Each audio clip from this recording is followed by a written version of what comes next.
50 ವರ್ಷದ ಮೇಲೆ 90% ಯಾರು ಬರ್ತಿಲ್ಲ. ಇವರು ನಮ್ಮಲ್ಲಿ ಕೆಲಸ ಮಾಡ್ತಾರೆ ಆಲ್ಮೋಸ್ಟ್ 40% ಯಾರು ಕೆಲಸ ಮಾಡ್ತಾರೆ ಅವರೆಲ್ಲ ಕೂಡ ಅಪ್ಪ ಅಕಾಲಿ ವಸತಿರೋಂಥದ್ದು, ಅಮ್ಮ ಅಕಾಲಿ ವಸತಿರೋಂಥದ್ದು. ಯಾರು 50 ವರ್ಷದ ಮೇಲೆ 80% ಯಾರು ಅವರು ಒಕ್ಕಲ್ಲ. ಯಾಕಪ್ಪ ಅಂದ್ರೆ ಅವ್ರ ಡ್ಯೂಟಿ ನೇಚರ್ ಆಗಿದೆ, ಏನು ಮಾಡೋಕ್ಕಾಗಲ್ಲ. ಆದ್ರಿಂದ ದಯವಿಟ್ಟು ಅವ್ರ ಪ್ರೊಟೆಕ್ಷನ್ ಏನ್ ಬೇಕು ಎಲ್ಲ ಮಾಡಿ. ಪ್ರೊಟೆಕ್ಷನ್ ಅವ್ರಿಗೆ ಏನ್ ಬೇಕು ದಯವಿಟ್ಟು ಎಲ್ಲ ಕೊಡಿ. ಸಾಕಷ್ಟು ಟೋಲ್ ಆಗ್ತದಲ್ಲ, ನೀವು ಖರ್ಚು ಮಾಡ್ತೀವಲ್ಲ ಒಂದು ಅವ್ರಿಗೋಸ್ಕರ ಸ್ವಲ್ಪ ಮಿಸ್ಲೀಡಿ ನೀವು. ಅವರೇ ಏನಂತ ಕೇಳಿದ್ರೆ ಒಂದಿನ UGD ಗಾಡಿ ನಿಂತೋಗ್ಬಿಟ್ರೆ ಏನಾಗ್ತದೆ ನಿಮ್ಮ ಪರಿಸ್ಥಿತಿ ಆಲೋಚನೆ ಮಾಡಿ.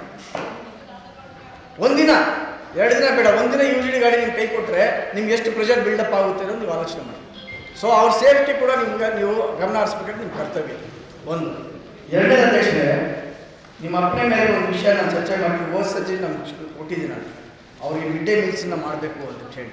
ತಾವು ಅದರಲ್ಲಿ ರೆಸಲ್ಯೂಷನಲ್ಲಿ ನಮ್ಮಲ್ಲಿ ಅವಕಾಶ ಇಲ್ಲ ಅಂತ ಹೇಳಿ ತಾವು ರೆಸಲ್ಯೂಷನ್ ಮಾಡಿದ್ರಿ ಅಧ್ಯಕ್ಷರೇ. ಅವ್ರು ಬೆಳಗ್ಗೆ ಟಿಫನ್ ಕೊಡ್ತಾ ಇದ್ದು ಕರ್ನಾಟಕದಲ್ಲಿ ಮೊಟ್ಟ ಮೊದಲ ಬಾರಿಗೆ ನಮ್ಮ ಕೋಲಾರ ನಗರಸಭೆಗೆ ಪ್ರಾರಂಭ ಆಗಿದೆ. ಆವತ್ತೂ ಕೂಡ ಸರ್ಕಾರದಿಂದ ಏನು ಅನುಮತಿ ಇರಲಿಲ್ಲ. ನಾವು ಪ್ರಾರಂಭ ಮಾಡಿದ್ದಾದಮೇಲೆ ಇಲ್ಲಿ ಸಕ್ಸಸ್ ನೋಡಿಕೊಂಡು ಅಂದಿನ ಪೌರಾಡಳಿತ ಸಚಿವರಾದಂತಹ ಅವರು ಬಂದು ಇಲ್ಲಿ ಅದನ್ನು ಇನ್ಸ್ಪೆಕ್ಟ್ ಮಾಡಿ ಸಕ್ಸಸ್ ಆಗಿದೆ ಅಂತ ಹೇಳಿ ಇಡೀ ಕರ್ನಾಟಕಕ್ಕೆ ಅದನ್ನು ಸ್ಪ್ರೆಡ್ ಮಾಡಬೇಕು, ಜೀವನೇ ಮಾಡಿಬಿಟ್ರು ಅದನ್ನು. ಇವತ್ತು ಅವರು ಮಿಡ್ ಡೇ ಮೀಲ್ಸ್ ಮಾಡೋದ್ರಿಂದ, ಒಳ್ಳೆ ಪೌಷ್ಟಿಕಾಂಶ ಆಹಾರ ಕೊಡೋದ್ರಿಂದ ನಮ್ಮಲ್ಲಿ ನಮ್ಮ ನಗರಸಭೆ ಗ್ರೇಡ್ 1 ನಗರಸಭೆಯಲ್ಲಿ ಆಲ್ಮೋಸ್ಟ್ ನಿಮಗೆ ವರ್ಷಕ್ಕೆ 200 ಕೋಟಿ ರೂಪಾಯಿ ಖರ್ಚು ಮಾಡ್ತಾರೆ. ರೋಡ್ಗಳಿಗೆ, ರಸ್ತೆಗೆ, ಬೀದಿ ದೀಪಗಳಿಗೆ ಇದಕ್ಕೆಲ್ಲ ಸೇರಿ 200 ಕೋಟಿ ಖರ್ಚು ಮಾಡ್ತೀವಿ ಅಧ್ಯಕ್ಷರೇ. ನಾನು ನಿಮ್ಮ ಹತ್ರ ರಿಕ್ವೆಸ್ಟ್ ಮಾಡೋದು ಅಂದರೆ ಮಿಡ್ ಡೇ ಮೀಲ್ಸ್ ಲಾಂಚ್ ಮಾಡೋದ್ರಿಂದ ನಿಮಗೂ ಒಳ್ಳೆಯ ಹೆಸರು ಬರುತ್ತೆ, ಅವ್ರಿಗೂ ಸಹಾಯ ಆಗುತ್ತೆ. ಒಳ್ಳೆ ಪ್ರೋಟೀನ್ ಫುಡ್ ಕೊಡೋಣ ನಿಮಗೆ. ನಾನು ಯಾಕೆ ಹೇಳ್ತಾ ಇದ್ದೀನಿ, ಒಳ್ಳೆ ಹೆಸರು ಬರುತ್ತೆ ಅಧ್ಯಕ್ಷರೇ. ಇದನ್ನು ನೀವು ಲಾಂಚ್ ಮಾಡಿ, ನಿಮ್ಮನ್ನು ಬಂದು ಸರ್ಕಾರ ಕಾಪಿ ಮಾಡಿಲ್ಲ ಅಂತ ಕೇಳಿದ ಅವ್ರು ಕೇಳಿ ಅಧ್ಯಕ್ಷ, ನೀವು ಲಾಂಚ್ ಮಾಡಿ. ನಮಗೇನು ಕಾನೂನೇನು ಅಡ್ಡ ಬರಲ್ಲ. ನಮ್ಮ ಲಿಮಿಟಲ್ಲಿ ನಮ್ಮ ಲೋಕಲ್ ಬಾಡಿ, ನಮ್ಮ ಮುನ್ಸಿಪಲ್ ಅಮೌಂಟಲ್ಲಿ ನಾವು ಪ್ರಾರಂಭ